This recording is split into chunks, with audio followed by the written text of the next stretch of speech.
Bonsoir les amis, je suis content de vous retrouver encore une fois pour parler du thème du remboursement des emprunts. Comme vous l'avez sûrement suivi la dernière fois, nous avons étudié, mes amis, le remboursement d'emprunts par annuité constante. Et bien aujourd'hui, nous allons étudier l'autre variante qui consiste, si vous voulez, à rembourser un emprunt par annuité variable. Donc nous allons voir en quoi ça consiste et nous allons voir par là même, si vous voulez, la différence qu'il y a avec la première méthode. Parfait. Donc, pour les besoins de l'explication, mes amis, nous allons étudier carrément le même cas que nous avons abordé la dernière fois. Donc, on vous dit que le 1er janvier 2012, la société Arbouch a contracté un emprunt de 10 millions de dinars auprès d'une banque remboursable sur 5 ans par annuité variable, donc souligné ici variable, mes amis, venant à échéance le 1er janvier 2013, 14, 15, 16 et 17. Donc, qu'est-ce qu'on nous demande de faire, mes amis? On nous demande tout simplement de calculer le montant du remboursement annuel de l'emprunt. On comprend déjà, mes amis, que le montant de ce remboursement est constant. Secondo, on nous demande de dresser le tableau d'amortissement de l'emprunt, comme on l'a fait la dernière fois. Et puis, on nous demande de passer les écritures au 1er janvier 2012, à la clôture de 2012 et à la réouverture de 2013. Parfait, mes amis. Donc, commençons immédiatement par la première question qui consiste à déterminer le montant du remboursement annuel de l'emprunt.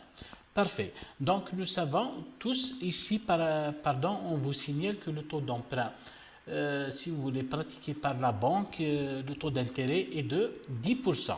Parfait. Donc, pour le montant du remboursement annuel, il n'est autre que le montant de l'emprunt global, c'est-à-dire 10 millions que nous voyons ici.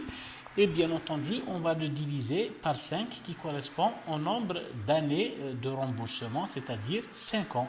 Parfait, mes amis. Donc, jusque-là, nous avons déterminé le montant du remboursement principal qui sera constant sur toutes les années de remboursement. Il nous reste maintenant tout simplement à dresser le tableau du remboursement que nous avons ici. Parfait, mes amis. Donc, le tableau de remboursement de l'emprunt est pratiquement le même. Il renferme, si vous voulez, les mêmes rubriques, l'échéance, le capital restant dû, l'intérêt, le capital en principal et l'annuité. Parfait. Donc, nous avons ici les 5 annuités de remboursement. Nous avons ici le capital restant dû, n'est-ce pas? Tout à fait au départ. Donc, il correspond au montant de l'emprunt contracté. Donc, tout simplement, commençons, mes amis, par insérer ici le montant du remboursement en principal pour chacune des années. Donc, nous savons que ce montant est constant, n'est-ce pas? C'est 2 millions. Donc, c'est 10 millions divisé par 5. Maintenant, qu'est-ce qu'il nous reste à faire, mes amis? Tout simplement à calculer le montant de l'intérêt qui correspond, si vous voulez, au montant du capital restant dû que l'on va multiplier par le taux d'intérêt pratiqué par la banque, 10%, donc pour retrouver 1 million. Qu'est-ce qu'il nous reste également, mes amis? Il nous reste également à déterminer l'annuité. Souvenez-vous, nous avons dit dans tous les calculs, l'annuité est la somme du capital en principal plus l'intérêt, n'est-ce pas? Donc il suffit de faire ici la formule capital, si vous voulez, plus intérêt, n'est-ce pas? Et nous avons ici 3 millions, 1 million plus 2 millions, ça nous donne 3 millions. Étudions maintenant, mes amis, la deuxième ligne. La deuxième ligne, c'est toujours le montant du capital, si vous voulez, restant dû au titre de la période précédente, n'est-ce pas? Moins le capital remboursé au titre de la période précédente qui est de 2 millions. Donc, il nous reste forcément 8 millions, d'accord? Donc, on peut d'ores et déjà glisser cette formule, si vous voulez, mes amis, pour retrouver le montant qui nous reste à payer, si vous voulez, au début de chaque exercice. Ici, nous avons 8 millions, 6 millions, 4 millions, 2 millions. Vous voyez bien qu'il diminue au fur et à mesure du montant du remboursement du capital en principal. Parfait, mes amis. Là aussi, vous pouvez facilement glisser cette formule, n'est-ce pas, jusqu'à la dernière année, puisqu'elle correspond toujours à la même formule, c'est toujours le capital multiplié par le taux d'intérêt pour retrouver ici le montant de l'intérêt dû au titre de la période. Parfait. Et là également, on peut tout simplement glisser cette formule pour, si vous voulez, la généraliser à toutes les années de remboursement. Donc vous voyez, mes amis, déjà le tableau de remboursement est fin prêt. Il ne nous reste ici qu'à dégager les totaux au titre de toutes les périodes, si vous voulez. Pardon, nous avons peut-être commis une maladresse. Donc on doit inscrire ici toutes les lignes. Donc on va introduire la formule somme et puis bien entendu vous voyez bien 1 800 000, 600 000, 400 000 et 200 000. Vous voyez bien que le montant total des intérêts à rembourser au titre du contrat est de 3 millions. Nous n'avons qu'à glisser cette formule, si vous voulez, pour les autres colonnes pour retrouver bien entendu l'égalité parfaite. 3 millions, c'est le montant des intérêts au titre du contrat, c'est-à-dire de toutes les années. Et puis, vous avez le capital, c'est 2 millions fois 5, nous retrouvons les 10 millions. Et puis, 3 millions plus 10 millions, ça confirme bien, ça nous donne 13 millions. Donc, notre, si vous voulez, tableau de remboursement est ici correct, bien entendu.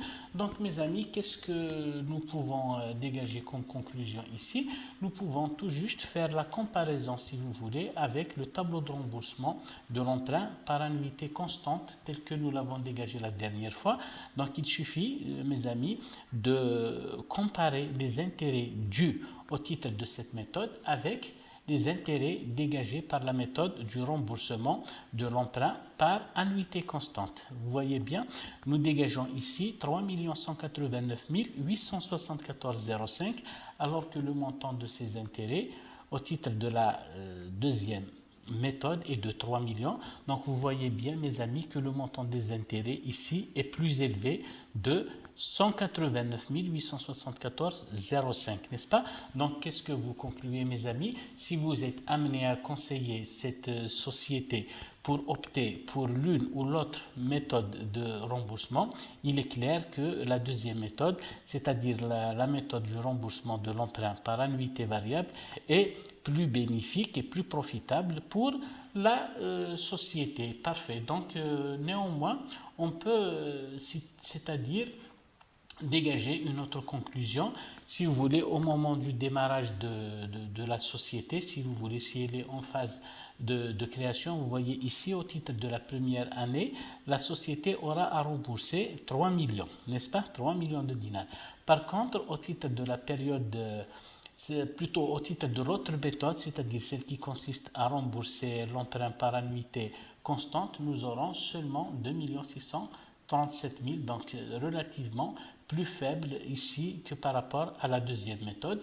C'est juste pour le détail, d'accord, mais grosso modo, si vous voulez, la deuxième méthode, c'est-à-dire celle qui consiste à rembourser l'emprunt par annuité variable, est plus profitable pour la société, d'accord? Donc vous voyez bien, mes amis, ici le montant du capital, c'est-à-dire le remboursement du principal, il est constant, l'intérêt il diminue au fur et à mesure et naturellement l'annuité elle va diminuer. Vous voyez qu'elle commence avec une annuité de 3 millions pour se terminer en fin de parcours avec un montant de 2 200 000 dinars.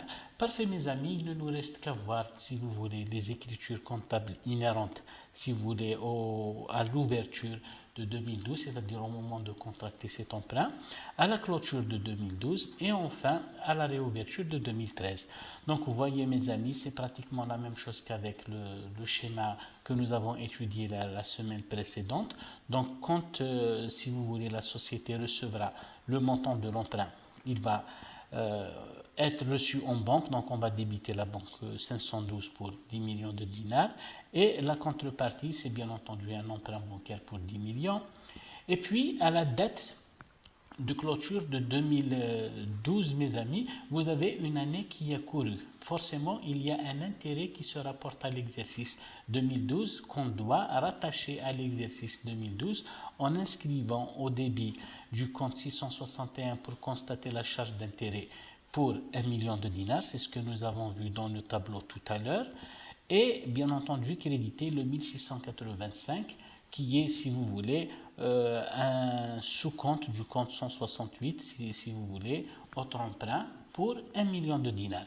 Et enfin, juste à la réouverture de 2013, mes amis, donc on va solder le 1685 que nous voyons ici pour 1 million de dinars, et puis nous constatons le remboursement du principal 2 millions. Vous voyez ici, il est constant, mes amis, et bien entendu, le total de ces deux comptes sera bien entendu crédité par la sortie de trésorerie 512 banques pour 3 millions. Voilà donc, mes amis, l'essentiel de la méthode du remboursement de l'emprunt par annuité variable. J'espère que vous m'avez bien suivi, et bien entendu la prochaine fois, nous allons voir ensemble la dernière méthode qui consiste à rembourser l'emprunt in fine, c'est-à-dire le montant du principal, si vous voulez, ne sera remboursé ici qu'à la fin de la 5e année. Néanmoins, il en résultera des intérêts, et nous allons voir la procédure et la méthode de calcul de ces intérêts. À très bientôt donc, mes amis. Je vous souhaite une excellente soirée et à très bientôt. Au revoir.